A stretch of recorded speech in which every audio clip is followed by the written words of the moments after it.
e agora nós vamos ver um pouco a respeito de Deus em sua santidade, em sua retidão, em sua justiça.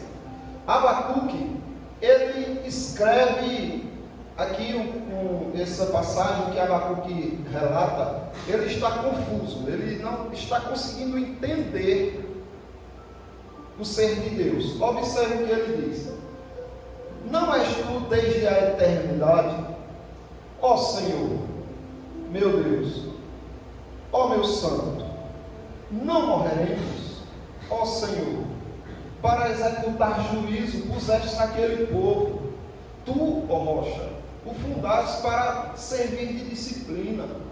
Tu és tão puro de olhos que não podes ver o mal, e a opressão não podes contemplar. Porque, pois, toleras os que procedem perfidamente, e te calas quando o perverso devora aquele que é mais justo do que ele. O que é que Abacuque está fazendo aqui? Ele está perguntando a Deus, ele está questionando a Deus: Deus, como é que o Senhor faz isso? Por quê?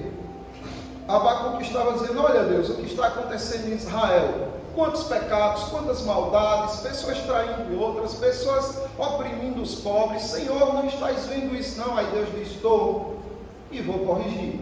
Eu estou levando contra Israel os caldeus, os babilônicos. Eles são terríveis na sua disciplina, eles são cruéis e eles destroçam povos. Aí Abacuque fica confuso, diz: Senhor, eu estou dizendo ao Senhor que nós estamos vivendo perversidade e o Senhor vai trazer um povo mais perverso do que nós para nos punir. E Deus diz: e depois Deus pune aquele que serviu de vara, por serem arrogantes e por serem maus também. Mas aqui você tem uma noção de quem é Deus. Abacuque diz: Senhor, tu és tão puro de olhos que não podes contemplar o mal. Como é então que está acontecendo tantas coisas? É algo que não entendemos. Por exemplo, esse momento que nós estamos aqui, pode considerar isso como um milagre. Isso é dos milagres o maior. Por quê? Porque Deus é muito santo. Deus, ele é puro. E a santidade dele fulmina qualquer que invocar o nome dele. Porque não somos fulminados se somos pecadores e invocamos o nome dele?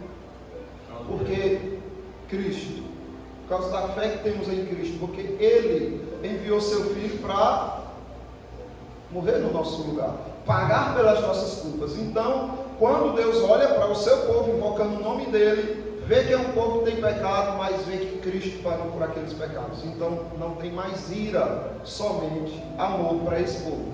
Mas precisamos entender isso, que Deus é santo. Ninguém pode se aproximar de Deus de forma irreverente, de qualquer forma, não. É com respeito. Ele é Pai, mas Ele também é juiz. Pode passar. Veja, por exemplo, pode passar de novo, para aparecer aqui. Veja a santidade de Deus na salvação. Apocalipse capítulo 15, do 1 ao 4. Diz assim: vi no céu outro sinal grande e admirável, 7 anjos tendo os 7 últimos flagelos, pois com este se consumou a cólera de Deus, a ira de Deus. Vi como um mar de vidro mesclado de fogo, e os vencedores da besta, da sua imagem e do número do seu nome, que se achavam em pé no mar de vidro, tendo harpas de Deus, e entoavam um cântico, o cântico de Moisés, servo de Deus, e o cântico do Cordeiro, dizendo: grandes e admiráveis são as tuas obras, Senhor Deus Todo-Poderoso. Justo e verdadeiro são os teus caminhos, ó Rei das Nações. Quem não temerá e não glorificará o teu nome, ó Senhor? Pois tu és santo. Por isso todas as nações virão e adorarão diante de ti, porque os teus atos de justiça se fizeram manifestos. Observe o que é que João está dizendo aí que viu, essa visão que ele teve. Todos vão reconhecer que Deus é santo, e todos vão adorar ao Senhor, todos, sem exceção. Toda a criação de Deus vai adorar ao Senhor, porque Ele é santo. É a santidade de Deus que consumirá o ímpio no inferno. O tormento do ímpio no inferno é porque ele não suporta a santidade de Deus. Só os remidos no Senhor que amam a santidade de Deus. Por isso que no estudo passado nós comentamos sobre aquilo, como é que alguém diz que se soubesse que a salvação era eterna, que não poderia perder essa salvação, correria para o pecado. Como se um remido ama a santidade de Deus, ele vai querer cada vez mais se parecer com o seu Deus. Veja agora, na condenação à santidade de Deus. Deus, ele é santo quando te salva, ele é santo quando condena. Apocalipse capítulo 16, do 1 ao 7. Ouvi, vinda do santuário, uma grande voz, dizendo aos 7 anjos: ide e derramai pela terra as 7 taças da cólera de Deus, da ira de Deus. Saiu, pois, o primeiro anjo e derramou a sua taça pela terra. E aos homens portadores de marca da besta e adoradores da sua imagem sobrevieram úlceras malignas e perniciosas. Derramou o segundo anjo a sua taça no mar, e este se tornou em sangue como de morto. E morreu todo ser vivente que havia no mar. Derramou o terceiro a sua taça nos rios e nas fontes das águas, e se tornaram em sangue. Então ouvi o anjo das águas dizendo: tu és justo, tu que és e que eras o santo, pois julgaste estas coisas. Porquanto derramaste sangue dos santos, porquanto derramaram sangue dos santos e dos profetas, também sangue lhes tens dado a beber, são dignos disso. Ouvi do altar que se dizia: certamente, ó Senhor Todo-Poderoso, verdadeiros e justos são os teus caminhos. Observe, tu és justo, e tu és justo, tu és o que eras, o santo, pois julgaste essas coisas. Observe que o relato está dizendo justamente que Deus é santo porque está condenando. Então Deus é santo em todos os aspectos. Ele é santo quando usa o ímpio para executar algum juízo que ele queira. Ele é santo quando ele salva. Ele é santo quando ele condena. Na tentação, como é na tentação? Tiago capítulo 1, do 13 ao 21 diz: ninguém, ao ser tentado, diga: sou tentado por Deus, porque Deus não pode ser tentado pelo mal, e Ele mesmo a ninguém tenta. Ao contrário, cada um é tentado pela sua própria cobiça, quando esta o atrai e seduz. Então a cobiça, depois de haver concebido, dá à luz o pecado. E o pecado, uma vez consumado, gera a morte. Não vos enganeis, meus amados irmãos.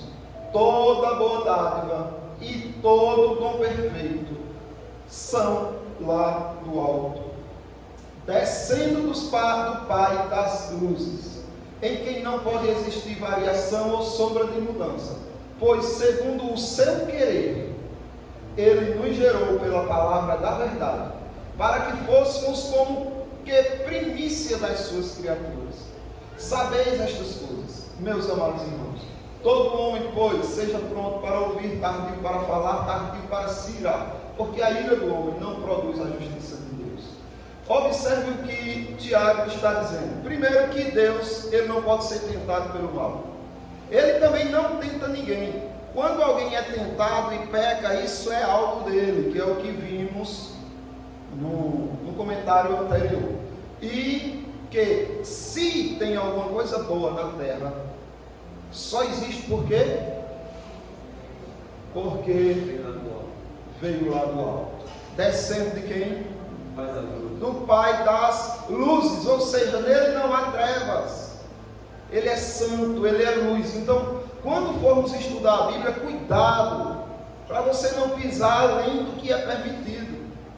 Lembre, do que aconteceu com Moisés.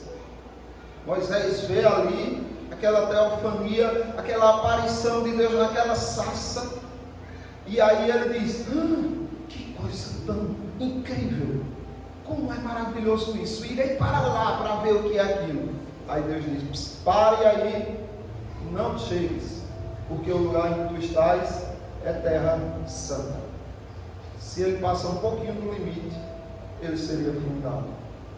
Da mesma forma, quando formos estudar as Escrituras, sempre com temor, com reverência, com cuidado, com zelo, com amor, para que a gente não dê um passo: nossa, como é que Deus fez isso?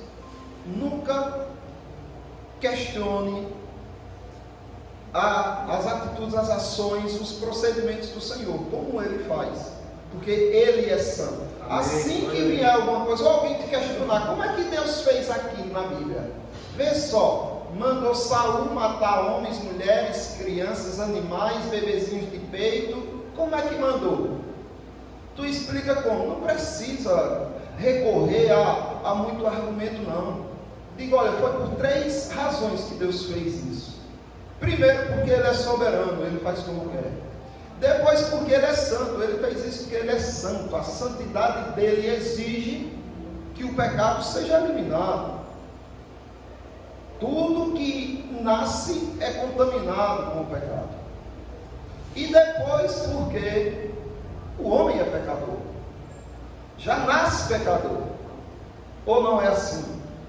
Foi que Davi disse: eu nasci na iniquidade, em pecado me concebeu a minha mãe. Desviam-se os ímpios desde a sua concepção, nascem e já se desencaminham proferindo mentiras. Então, assim que é concebido, já é um pecador.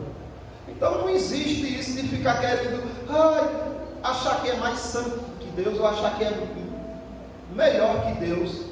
Eu sou tão bom que sou acima da bondade de Deus.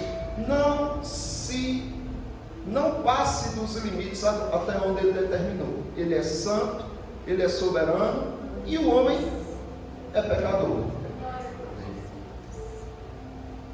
Isaías, capítulo 6, do 1 ao 5. Pode passar. Veja só a santidade de Deus entre os bons. Porque nós vimos algumas ações de Deus tomando os ímpios.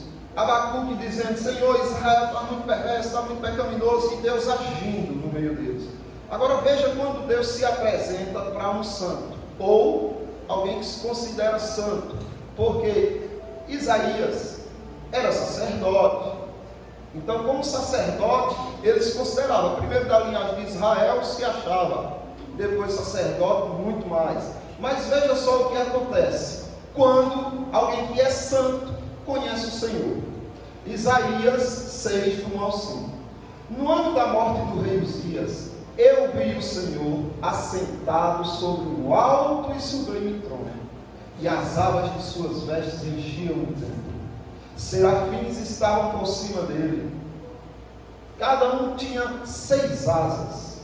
Com 2 cobria o rosto, com 2 cobria seus pés, e com 2 voava.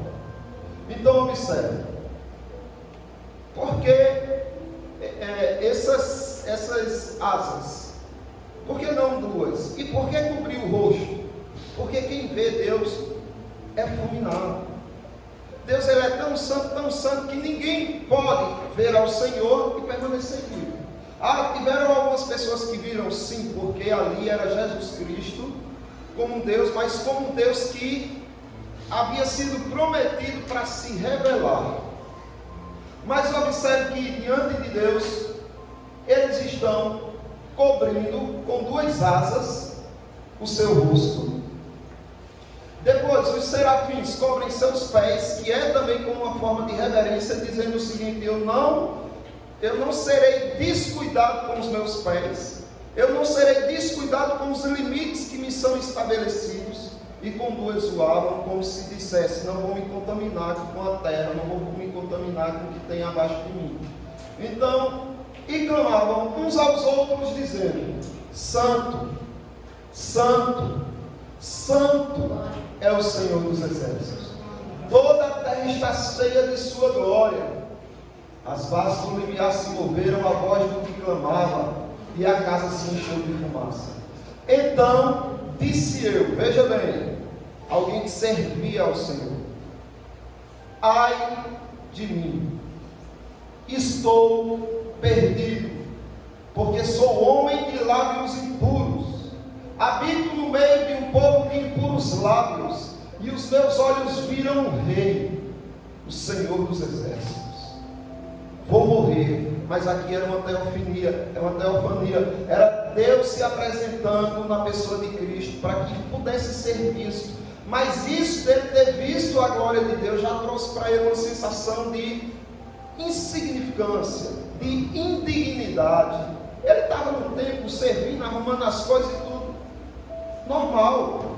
O que mudou foi ele ver a santidade de Deus. Agora ele tem com que equiparar e perceber que não é nada. Sabe por que na igreja alguém se acha melhor do que o outro? Sabe por que alguém às vezes até aparenta ser humilde, mas por dentro fica dizendo: eu sou melhor do que aquela irmãzinha, eu sou melhor do que aquele irmãozinho? Sabe por que as pessoas são assim na igreja? Porque até então, esses que são assim, até então nunca tiveram um encontro verdadeiro com o Senhor. Não é que não sejam crentes, mas é que nunca se aproximaram de uma forma mais íntima, mais profunda do Senhor. Quanto mais você conhece o Senhor, mais você diz: eu sou o pior dos pecadores. Como o apóstolo Paulo diz: eu sou o pior dos pecadores. Agora, quando se acha, você que se acha alguma coisa, entenda isso. Falta ter um encontro com quem realmente é santo, para você conhecer quem de fato você é. Veja, ainda entre os bons, a santidade de Deus se revelando. Pedro era um bom homem, trabalhador, de família, era israelita, era um judeu.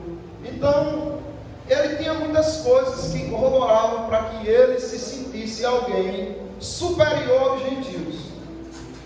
No Evangelho de Lucas, capítulo 5, do 8 ao 9, diz: vendo isto, Simão, Pedro, prostrou-se aos pés de Jesus. Isso aí é o relato da pesca maravilhosa. Pedro já conhecia Jesus e tudo, mas ele não tinha tido uma experiência tão grande com ele. Quando que eles dizem que não pescaram nada, e Jesus Cristo diz: faça o seguinte, joguem a rede à direita. Mas Senhor, passamos a noite toda. Tá bom, pela tua palavra nós lançaremos. Quando lança, a rede fica quase estourando de tanto peixe. Pedro vê que ali estava diante dele Deus. Glória a Deus. Vê o quanto é santo aquele Senhor. E olha o que Pedro diz para Jesus: Senhor, retira-te de mim, porque sou pecador.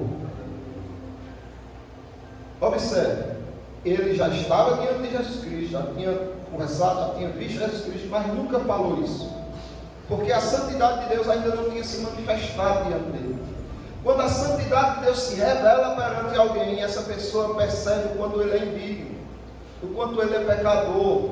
E aí Pedro diz: Senhor, retira-te de mim, o Senhor é santo e eu pecador, não vai dar certo, eu vou ser fulminado.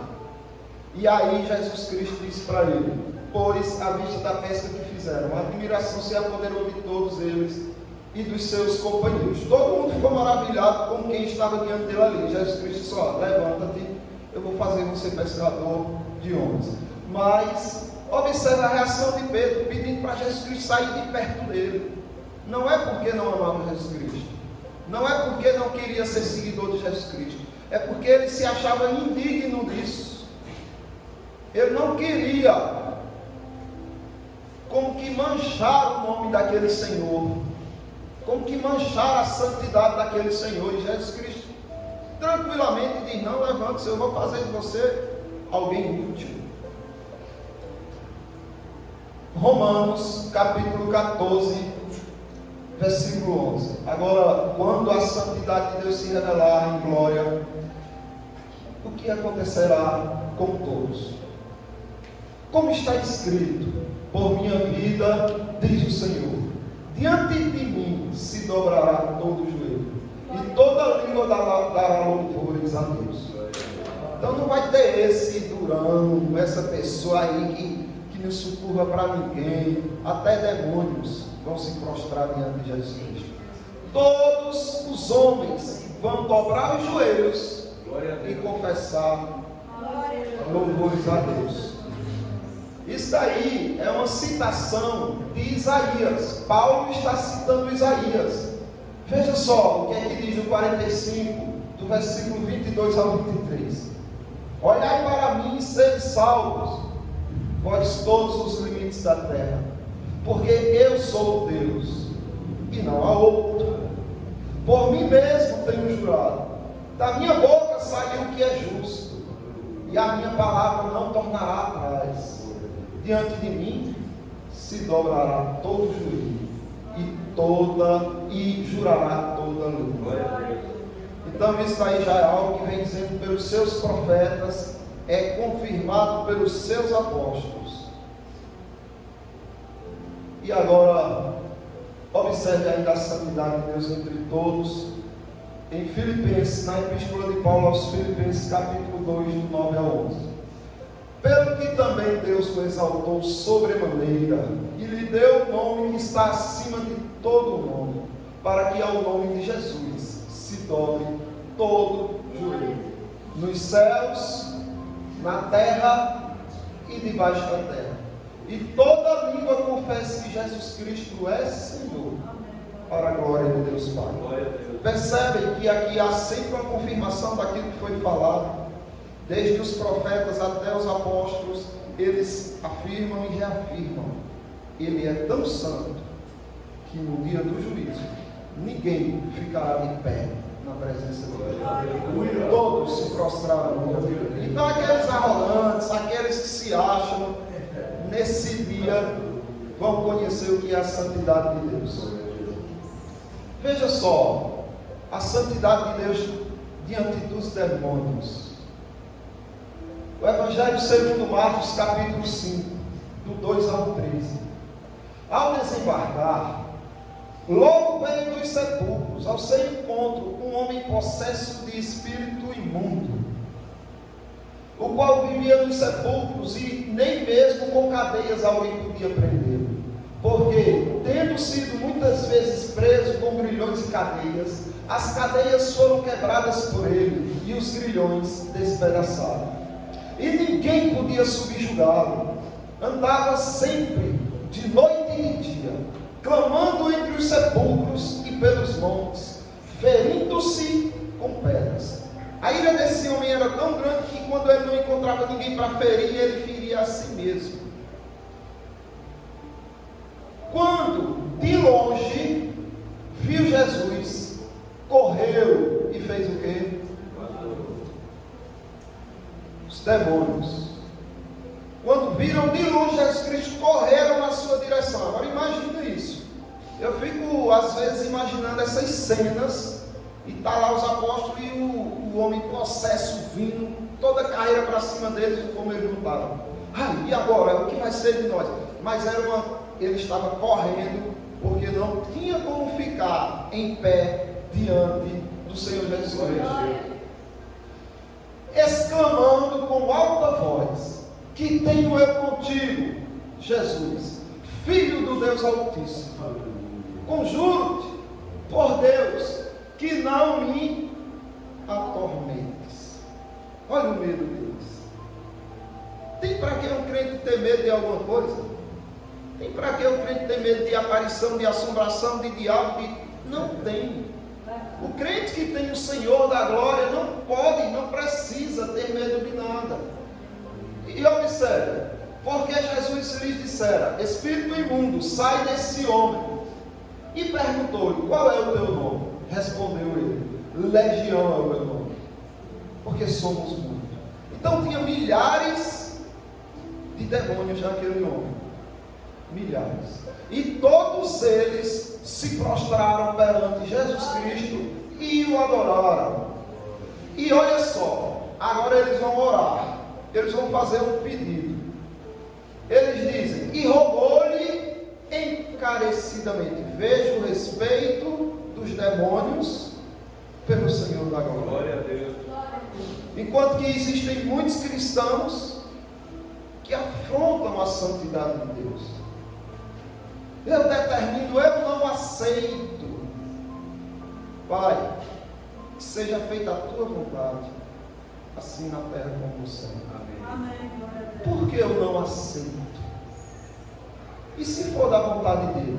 Foi essa a oração de Paulo quando ele pedia para tirar o espinho na carne, que o Senhor disse: tiro não, porque a minha graça te basta. Esse espinho na carne está te aperfeiçoando, você está se parecendo cada dia comigo. Quando Jesus Cristo disse um não para Paulo, foi assim que ele reagiu? Eu não aceito, eu determino. Não, pelo contrário, ele disse o quê? Então o poder de Jesus Cristo está se aperfeiçoando em mim por causa desse sofrimento. Pelo que eu sinto prazer então nas perseguições, nas injúrias, na fraqueza, nas perseguições, por amor de Cristo. Porque quando sou fraco, então é que sou forte. Então observe que quem manda é Ele. E os demônios aqui estão pedindo encarecidamente que não os mandasse para fora do país. Ora, estava ali pelo monte uma grande manada de porcos. E os espíritos imundos rogaram a Jesus, dizendo: manda-nos para os porcos, para que entremos neles. Não é estranho isso não? Porque eles não foram direto. Vamos fugir desse senhor aqui, e embarcaram os porcos. Por que eles pediram? Eles só fazem alguma coisa depois que recebem autorização. Glória a Deus. Ah, então os demônios o que fazem é porque Deus dá autorização, é lógico. Olha aí, é lógico, eles não podem mover uma palha se Deus disser: dá bom, vá. Lembra não de Jó? Senhor, tira tudo que ele tem para você, para o Senhor ver se ele não blasfema na tua face. Não vá você. Agora não toque na saúde dele. Tire tudo que ele tem, não toque nele. Aí ele vai: também tem saúde, por isso ele não blasfemou. Ele pode recuperar tudo com trabalho. Pois vá lá, toque nele, mas não tire a vida dele. Então observe que existe a ordem e o limite, e um propósito por trás disso tudo. Agora, outra coisa estranha: por que Jesus Cristo deixou? Veja bem. Ora, passava ali pelo monte uma grande manada de porcos, e os espíritos imundos rogaram a Jesus, dizendo: manda-nos para os porcos, para que entremos nele. Jesus o permitiu. Então, saindo os espíritos imundos, entraram nos porcos, e a manada, que era de cerca de 2.000, precipitou-se despenhadeiro abaixo para dentro do mar, onde se afogavam. Por que Jesus Cristo deixou? Isso não é curioso? Porque Jesus Cristo podia ter dito: não, de forma alguma, vai mexer com o animal não, vamos embora e ponto final. Por que ele deixou? Olha, irmãos, porque ele sabe o quão o ser humano ele é demoníaco. Os demônios, eles querem perverter a natureza humana. O propósito dele máximo é esse. Quando você vê uma pessoa toda moribunda, ou vestido todo de forma ridícula, querendo ser uma coisa que não é, aquilo dali é o prazer do diabo. Ele tem prazer em ver o homem na sarjeta, ou transvestido de uma forma feia, de uma forma que desonre a glória de Deus. E ele se agrada disso. E o homem, ele é tão perverso na sua natureza, que ele põe os animais, uma árvore, uma planta, acima dos valores humanos. Por exemplo, para vocês terem uma ideia, uma mãe pode abortar um filho que não deseja, e não vai dar nada para ela. Mas se você destruir um ovo de tartaruga, você pega uma prisão. Então observe o que é que os homens estão dizendo com isso: que um bebê vale menos que um ovo de tartaruga. O que Deus está querendo ensinar aqui para todos nós e para a humanidade é que aquele único homem valia mais do que 2.000 animais. Ele mostrou que os animais podem sim sofrer, mas o homem não poderia sofrer o que estava sofrendo. É uma forma de Jesus Cristo dizer: olha, saiba valorizar o que de fato tem valor. Não que você vai maltratar os animais, não é essa a ideia, mas é a forma de dizer o seguinte: comparado o homem com os animais, o homem tem sobreexcelente valor. E você tem que saber ponderar essas coisas. Então observe que até os demônios, Tiago diz isso também. Capítulo 2, versículo 19. Crês tu que Deus é um só? Fazes bem. Até os demônios creem e temem. Então os demônios têm mais reverência do que muitos crentes. Tiago está questionando isso. Olha, você é crente e se gaba por isso? Se gabe não, viu? Porque os demônios também creem. É lógico, eles veem o Senhor, eles sabem que o Senhor existe. Não basta, você tem que, além de tremer, além de temer, obedecer. O teu temor vai fazer você obedecer. Então, é preciso que, antes de meditarmos em qualquer coisa das Escrituras, abrir a Escritura já abra com temor, reverência total. Abra no Espírito Santo, clamando ao Espírito Santo: Senhor, revela-me o que o Senhor tem para mim nessa Escritura sagrada, na tua palavra. Com temor, averigua. E você vai se deparar com algumas questões que você vai dizer até: isso daqui acho que é uma contradição. Contradição é a sua mente. Contraditório é a sua mente. Porque se você tiver temor de Deus, se você se aprofundar, você vai perceber o que de fato o texto estava querendo dizer. Então, é reconhecer a santidade de Deus. Deus é santo, e como santo, Ele não falha em nada, não erra em nada. Veja aonde está a confiança do salmista e aonde deve estar a nossa confiança. Salmo 22, do 1 ao 3. Deus meu, por que me desamparastes? Por que se acham longe de mim? Longe de minha salvação as palavras do meu bramido. Deus meu, clamo de dia e não me respondes. Também de noite, porém não tenho sossego. Contudo, tu és santo, entronizado entre os louvores de Israel. Amém. O que era que estava confortando Davi? O que era que estava consolando ele? O que era que estava deixando ele estruturado? A santidade de Deus. Ele clamava, não era ouvido, ou pensava que não era, bramava, e o clamor dele não era respondido, de dia e de noite ele não tinha sossego. Mas depois ele dizia: porém, contudo, tu és santo, entronizado entre os louvores de Israel. Eu sei que o Senhor não está errando, eu sei que o Senhor não está falhando comigo, porque tu és santo. Então, quando nós conhecemos a santidade de Deus, é impossível, lógico, conhecê-la na sua plenitude, mas quando nós se aproximamos cada vez mais do conhecimento da santidade de Deus, qualquer mal que venha sobre nós pode abalar por um momento, mas depois a gente diz: Senhor, tu sabes o que tu está fazendo. Se está acontecendo, o Senhor é soberano, é o Senhor que está fazendo. E se é o Senhor que está fazendo, não é um mal, porque o Senhor é santo. E isso deve te confortar. E se eu estou sofrendo isso, é porque eu sei que eu sou digno de sofrer. Quem não era digno foi quem mais sofreu. Porque quem é digno não vai sofrer. Eu vi uma tirinha na internet, Agar, o horrível, é um viking, e é de desenho essa tirinha. E estava, o barco dele tinha rachado com trovão, e ele estava no mar, querendo se salvar, e aquela agonia toda, tudo pegando fogo, aquela agonia, um desespero, e ele olha para o céu e diz: por que comigo? Aí vem a resposta: por que não? Você é melhor do que os outros aqui. Então, quando acontece algo conosco, merecemos. E mesmo que seja algo que a gente não compreenda, não precisa entender. A única coisa que a gente precisa lembrar é de que Ele é Santo. Deus Santo. Observe o que diz o apóstolo Pedro, e eu quero que essa seja a resposta de vocês sempre.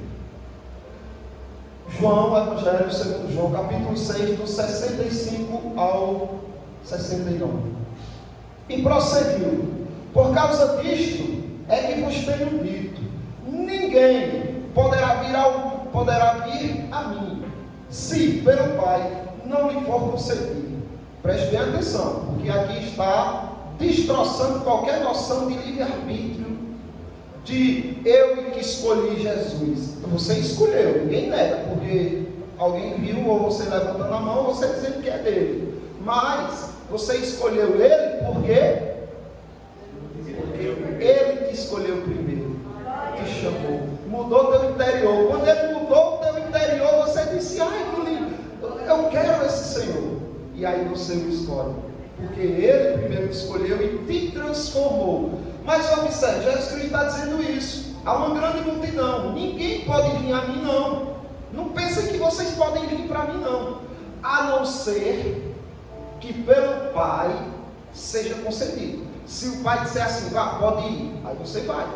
Enquanto o Pai não disser isso, ninguém pode. Aí vê o que aconteceu. À vista disso, muitos dos seus discípulos o abandonaram e já não andavam com ele. Perdeu um monte de membro, hein? Ficou bem vazia a igreja. Ficou com 12 pessoas. Aqui tem mais, viu? Que tem mais seguidor do que Jesus tinha nesse momento. Então, à vista disso, muitos dos seus discípulos o abandonaram e já não andavam com ele. Então perguntou Jesus aos 12: porventura, quereis também vós retirar-vos? Vós outros querem ir também não? Aproveitar, deixa, já que está todo mundo indo, e vocês? Aproveitem, não querem ir não? Que a resposta de vocês, a nossa resposta seja essa que Pedro deu. Respondeu Simão Pedro: Senhor, para onde iremos? Tu tens as palavras de vida eterna, e nós temos crido e conhecido que Tu és o Santo de Deus. Quem foi transformado ama a santidade. Quem ama a santidade ama a Deus, porque Ele é santo e dele se aproxima, tá? Então, meus amados, nós encerramos por aqui. Ainda tem outro aspecto da santidade de Deus que a gente vai abordar mais uma vez, mas eu quero deixar aberto para alguma pergunta que os amados possam ter. Ou acréscimo, né? Acrescentar alguma coisa, ou discordar de alguma coisa para a gente se aprofundar. Tem, os irmãos são livres aí para falar como bem achar.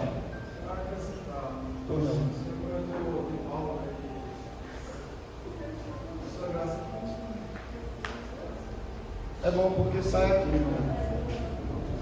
Para acrescentar, o senhor comentou que Paulo, quando orou pedindo no cara para explicar a carta, e o senhor não concedeu, disse que a graça dele bastava, e que ele ficou feliz com a vontade dele. E até o próprio Jesus, quando foi orar também, dizendo, até o próprio Cristo queria, se fosse possível, que aquele caso passasse, mas disse que não seja como eu quero, que seja a tua vontade. Até o próprio Jesus. Muito bem lembrado, porque uma coisa é Paulo dizer isso, outra coisa é o próprio Senhor nosso dizer, né? Olha, ele estava para passar por algo inimaginável. Muitas pessoas morreram na cruz, levaram chicotadas iguais e tal. Foi, mas não era do chicote que Cristo estava com ele. Não era da cruz, dos espinhos, dos cravos, da morte. Nada disso. Isso para ele não é nada. O tormento dele era que pela primeira vez em toda a eternidade ele ia se separar do pai. Ele ia ver o pai, que é pleno em comunhão com ele, e os dois da mesma essência, em harmonia e amor, plena e perfeita, algo que ninguém consegue entender. Ia ser rompida essa relação. O pai ia virar as costas para ele, e ele ia sentir ali o que é o inferno. Por isso que ele diz: Deus meu, Deus meu, por que me desamparaste? Porque ali, o pai, se o pai continuasse com ele, o pai não poderia vir para nós. Porque a ira de Deus precisava ser descarregada. A ira de Deus precisava ser derramada. Deus, como santo e justo, jamais poderia inocentar um culpado. O culpado precisava pagar. E pagou. Nós pagamos ao Pai na pessoa de Jesus Cristo. Porque nós não suportaríamos a ira dele. Por que anjos não foram para a cruz? Por que o Pai não disse: olha, eu vou botar você anjo para ir? Porque anjo não suportaria a ira de Deus. E mais, os anjos provaram que não eram capazes em Lúcifer, em Satanás. Quando Satanás se rebelou contra o Senhor, ficou provado ali que ele não tinha, anjos não tinham competência tal. Por que ele não pegou um dos seus profetas? Porque também ficou provado: Adão foi o homem mais perfeito abaixo de Cristo que já pisou na terra. E pecou. Então nem anjos nem homens, teria que ser Deus. E teria que ser o filho dele. Sabe por quê? Porque era uma prova para o próprio Satanás de que o segundo Adão venceria, o segundo Adão cumpriria. O primeiro Adão deveria fazer a vontade do Pai e não fez, porque Satanás com astúcia o derrubou. O segundo Adão, que é Cristo, desceu nessa mesma missão de mostrar para o diabo, para o mundo, para os anjos, para o Pai, que assim quem o ame de verdade, até o fim. E ele, como filho, veio, fez, cumpriu, merecia toda a recompensa e acabou recebendo toda a maldição. Por quê? Porque o Pai disse: eu quero eles para mim, eu os escolhi e quero comigo. Só que eles não vão ser livres da culpa e da condenação, porque todo pecador merece ser condenado pelo seu mal, que ele é justo. Só que o plano dele era de alguém pagar esse preço. O preço precisaria ser pago, e só o filho dele teria capacidade para isso. Naquele momento também, creio que, porque todos os nossos pecados sobrecaíram, né? Foi. E talvez por isso, naquele momento, o Senhor teve que dar as costas para ele. Foi por isso. Ele conviver com o pecado. Naquele momento, era necessário que ele se afastasse, tirasse as costas para muito bem, Jesus. Muito bem. Foi isso mesmo. Amém? E também um dos fatos de Cristo dizer: Pai, se possível, tira de minhas carnes, é porque ele ia experimentar o pecado em si. Olha, eu passei uma experiência há alguns anos, quando eu ainda morava no sítio, que eu fiquei aborrecido com a minha mãe, não lembro o que ela fez, e eu a xinguei, assim, gritei com ela e tudo, só que aquilo veio muito forte em mim, e eu não suportei. Saí do sítio desesperado, peguei a BR, depois entrei por uma estrada de terra, eu queria ir para um lugar bem deserto. E eu saía chorando, que eu urrava, porque era como se Deus estivesse dizendo: ô seu verme, como é que você faz isso com sua própria mãe? Como é que você fala dessa maneira com sua mãe? E eu via o quão perverso ali o pecado é. E eu chorava que urrava. Uma pessoa que estava do outro lado da serra, eu gravei ela e disse: ei! Quando eu olhei, que eu pensei que eu estava sozinho ali, tentando tirar de dentro de mim toda aquela angústia. O que foi, meu amigo? O que foi que aconteceu? Aí eu engoli o choro: nada não, e tal, e saí disfarçando. E na minha mente só vi uma coisa: como é que eu pude ser tão mal? Como é tão horrível o pecado? E aí vem as lembranças da palavra de Deus, Deus falando conosco pela sua palavra. E dizia assim: olha, eu te perdoo, aquele que confessar os seus pecados e tudo, como se me compreendesse naquela situação, e eu me revoltei mais ainda. Eu disse: o Senhor não me conhece, o Senhor não sabe o que eu estou passando, não. O Senhor pode saber de tudo, mas do que eu estou passando, não. Que o Senhor não peca. Como é que o Senhor vai saber a dor do pecado? Se o Senhor não peca, na mesma hora veio. Porque Deus amou o Filho no mundo de tal maneira que enviou seu Filho unigênito para que todo aquele que nele crê não pereça, mas tenha a vida eterna. Enviou seu Filho, para quê? Para morrer. Como eu já conhecia isso que vocês falaram aqui, que o pecado caiu sobre ele, eu digo: por que eu não pensei nisso? Ele soube sim o que é isso que eu estou passando, porque esse pecado caiu sobre ele, ele sentiu, estava nele o meu pecado. E era por isso que ele estava dizendo: Pai, se tiver outra forma, por favor, me livre dessa condição que eu vou enfrentar. Porque ele é santo. Como um santo vai receber o meu pecado? Não dá para entender. Por isso que eu repito, João não soube definir o amor de Deus. Porque Deus amou o mundo de tal maneira. De que maneira, João? De tal. Eu não sei dizer.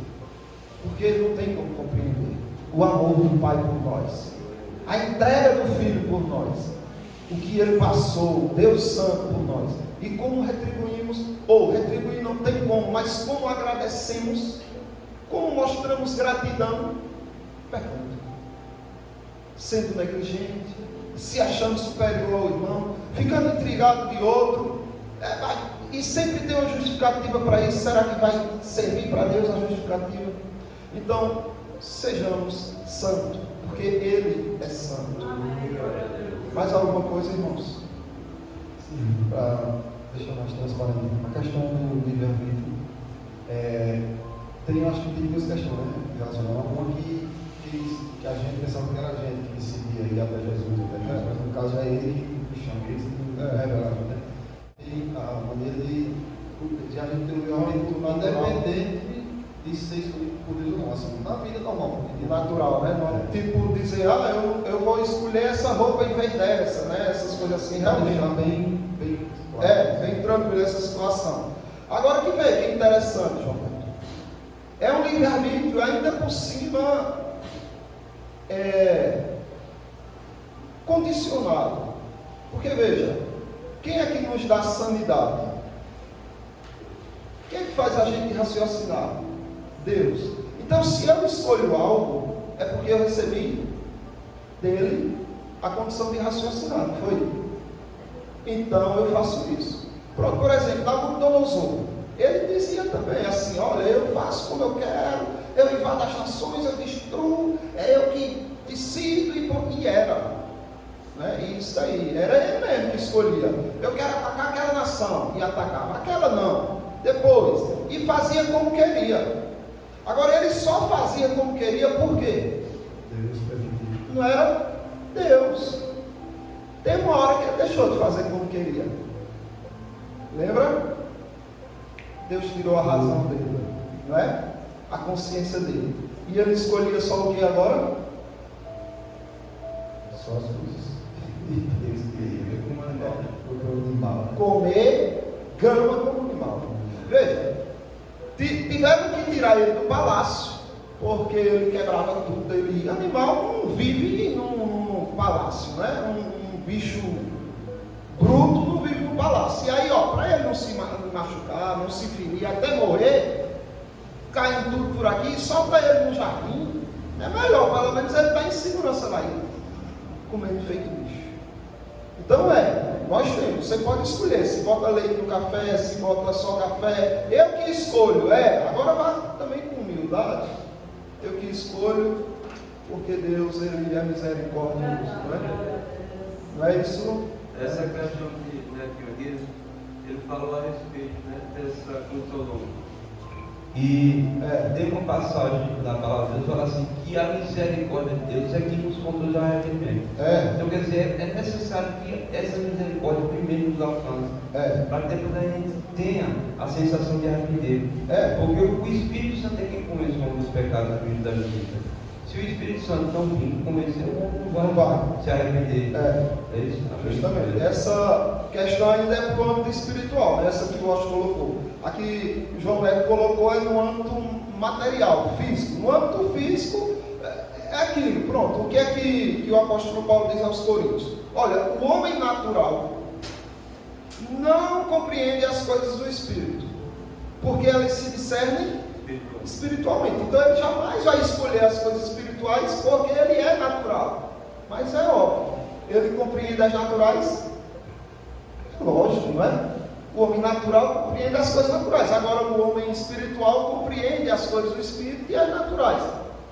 Agora o homem natural, ele compreende as coisas naturais, escolhe as coisas naturais, escolhe com quem casar, escolhe o que fazer, ele escolhe um monte de coisa. Agora que a gente tem que, mesmo assim, dizer para ele: glorifique a Deus, louve a Deus, reconheça a grandeza de Deus na sua vida, porque se você raciocina para poder escolher alguma coisa, é porque Ele está fazendo isso em você. Sem Ele, você não faria. Do mesmo jeito, sem Ele, nós também nem teríamos. Não é isso? Se Ele não se... Alguma coisa, irmãos? Gostaria de fazer uma pergunta. Pois não. Acho que Tá, fica à vontade. Então, a pergunta é essa. Deus permitiu que os demônios se apostassem dos porcos, na manada de porcos. E as pessoas que se permitem obter demônios como sua família, tipo, ter um demônio como pai, tal demônio é meu pai espiritual. Os satanistas, no caso, não é? Eles citam o espírita, né? Uhum. Mas assim, aos meus olhos eu não vejo dessa forma. Eu faço essa pergunta porque eu já passei por uma situação aí e até hoje eu não consigo entender.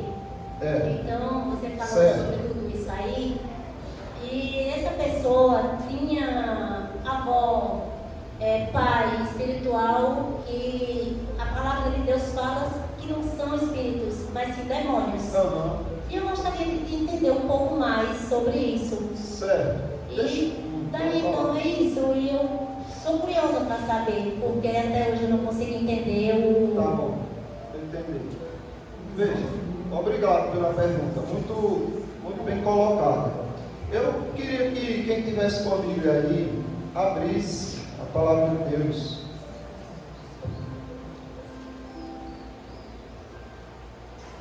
No Evangelho segundo João, capítulo 8. Para que eu faça assim, eu vou mostrar como essa situação é muito mais complexa ainda. Como é seu nome? Vem colocar ali no slide. Luciana. Como ela é muito mais profunda e mais complexa. Porque muitas vezes a gente pensa assim, fulano de tal que invoca demônios. Realmente isso é um absurdo. Isso é terrível. Pessoas invocando demônios, chamando demônios de pai, invocando entidades malignas. Mas tem pessoas que aparentam ser boas, que servem ao diabo, que tratam ele como pai, ainda que confessem a Deus como Senhor e Pai. Veja, isso não é mais confuso, não é mais complexo? Você ter ao seu lado, ou no seu convívio, um amigo, alguém que diz: olha, eu amo Jesus, eu sigo a Jesus, e na verdade ele vive para fazer a vontade do diabo, que é o pai dele. Foi o que Jesus Cristo disse aos judeus. Veja só aqui o Evangelho segundo João, capítulo 8. Vamos ler do 39. Do 39 até o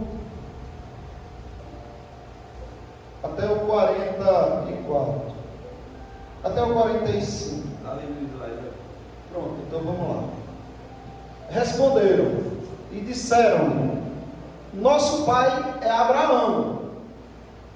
Jesus disse-lhes: se fosseis filhos de Abraão, faríeis as obras de Abraão. Então observe, só dizer que é filho não significa nada. Ser filho é o quê? Imitar, não é? Fazer a obra do pai. Continua. Mas agora procurais matar-me, a mim, homem que vos tem dito a verdade, que de Deus tem ouvido. Abraão não fez isto. Vós fazeis as obras de vosso pai. Ao que eles responderam, disseram-lhe, pois, nós não somos nascidos de fornicação. Temos um pai, que é quem? Deus. Deus era o pai deles, mas eles pensavam que era. Continua. Disse-lhes, pois, Jesus: se Deus fosse de fato vosso pai, certamente me amareis. Pois que eu saí e vim de Deus, não vim de mim mesmo, mas Ele me enviou. Por que não entendeis a minha linguagem? Veja, Jesus Cristo faz uma pergunta para esses filhos do diabo, que diziam que eram filhos de Deus. Ele faz uma pergunta, e ele mesmo vai responder. E ele perguntou: olha, por que vocês não compreendem a minha linguagem? A minha palavra vocês não compreendem por quê? Por que eles não compreendiam? Eles são filhos do diabo. Mas como foi que Jesus Cristo respondeu? A resposta está aí. Por não poder ouvir a minha palavra. Eles não tinham poder de ouvir. Eles não tinham poder de compreender a palavra. Vocês não entendem a minha linguagem. Sabe por quê? Porque vocês não têm poder para ouvi-la. Continua. Vós tendes por pai a quem? Vós tendes por pai o diabo. E quereis satisfazer os desejos do vosso pai. Ele foi homicida desde o princípio, e não se firmou na verdade, porque não há verdade nele. Quando ele profere mentira, fala do que lhe é próprio, porque é mentiroso e pai da mentira. Aí ele diz: mas, porque vos digo a verdade, não me credes. Veja, qual é que está numa condição mais perigosa para nós? Alguém que chega dizendo que adora orixás e coisas demoníacas, ou alguém que diz que é filho de Deus, mas é filho do diabo? O que é que a senhora diria? Quem poderia nos causar mais dano? Os que dizem. Por quê? Porque os que já se declaram, a gente já se afasta um pouco, né? Já diz assim, não que a gente não vai amá-los, vai pregar para eles, mas já vai ficar atento. Daí pode ser que não venha coisa boa, né? Uma pessoa que se declara do diabo, uma pessoa que diz que é filho do diabo, assim, sem nenhum temor, nossa, eu vou ficar atento para essa pessoa. Agora vem outra que diz: oi, irmã, vamos para a igreja, eu sirvo a Deus também, eu sou do Senhor, sendo do diabo. Aí Jesus Cristo disse que, olha, vós tendes por pai o diabo, e vocês querem satisfazer os desejos de vosso pai. Então a missão do ímpio, do incrédulo, daquele que não tem a Cristo, a missão dele é servir o pai dele, que é quem?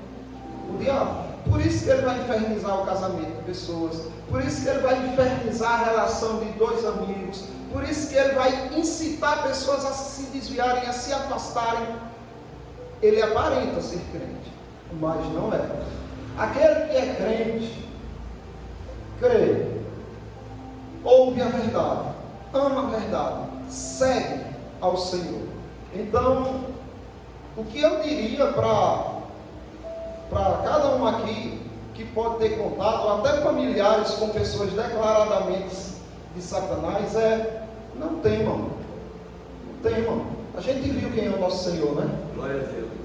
Quando os demônios vêm, caem de joelhos, adorando o nosso Senhor, que nos chamou de amigos.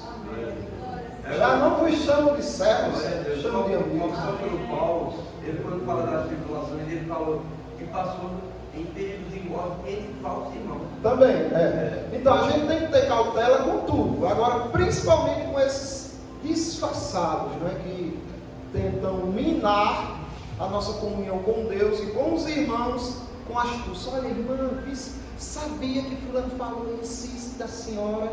Olha, irmã, cuidado com o cigano e tal. E o que é que tem? O que é que tem que uma pessoa fale mal de mim? Me diga. Porque eu não posso sofrer uma calúnia ou até uma verdade. Olha, não faz sentido a gente se aborrecer com o que o povo fala de nós. Veja, se for mentira, como é que eu devo agir? Se for mentira, eu devo continuar vivendo a minha vida na verdade, não é? Foi o que Jesus Cristo fez. Vieram em desespero os fofoqueiros. Senhor, Senhor, estão te chamando de beberrão e de glutão, né? Que só ia para as festas para comer feito bicho e beber e sair embriagado. Espalharam essa calúnia do nosso Senhor.